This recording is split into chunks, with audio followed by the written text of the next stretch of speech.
বিস্ফোরণে ভস্মীভূত 5টি বসতগৃহ, জলে পড়ে ছাই হয়ে গেছে 5টি ঘর, সর্বস্ব হারিয়ে পথে বসতে হয়েছে ঘরহারাদের।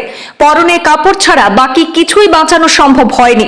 ঘটনাটি সংঘটিত হয়েছে হাইলাকান্দির চণ্ডীপুর গ্রামে।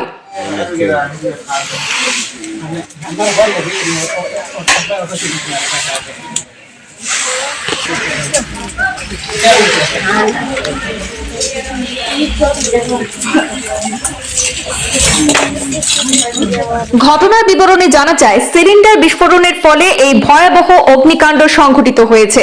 সিলিন্ডার বিস্ফোরণের ফলে মুহূর্তের মধ্যে আগুনের লেলিহান শিখা দখল করে নেয় পুরো বসতগৃহ। অগ্নিকাণ্ডের ফলে 5টি ঘর সম্পূর্ণভাবে পুড়ে ছাই হয়ে গেছে। এতে 2 জন ব্যক্তি আহত হয়েছেন বলেও খবর। এই ঘটনায় কয়েক লক্ষ টাকার সম্পত্তি ক্ষতিগ্রস্ত হয়েছে।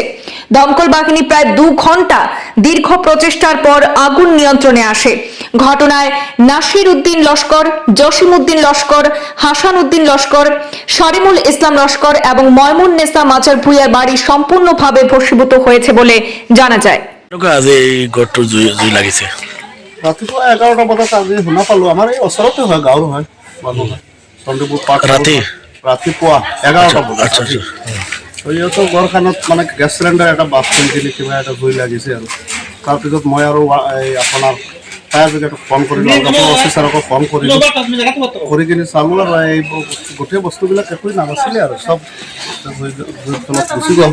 এই দুখীয়া মানুহবিলাক এজনৰ কাপোৰ চাপোৰ একোৱেই নাই। আমি সেইটো ভাবিছোঁ যে আমি সকলোৱে মিলি কিনি ইহঁতক কিবা এটা সহায় কৰোঁ আৰু চৰকাৰৰ ফালৰ পৰা যিটো সহায় লাগে সহায় কৰিব ইহঁতক। আৰু আমাৰ ৰাজনৈতিক পৰ্যায়ত সেইটো কথা নহয়, মেইন কথাটো হ'ল মানৱিকতা। আমাৰ মানুহ আমি ইহঁতক জীয়াই থাকিবলৈ কিবা এটা সহায় কৰিম সকলোৱে মিলি কিনি।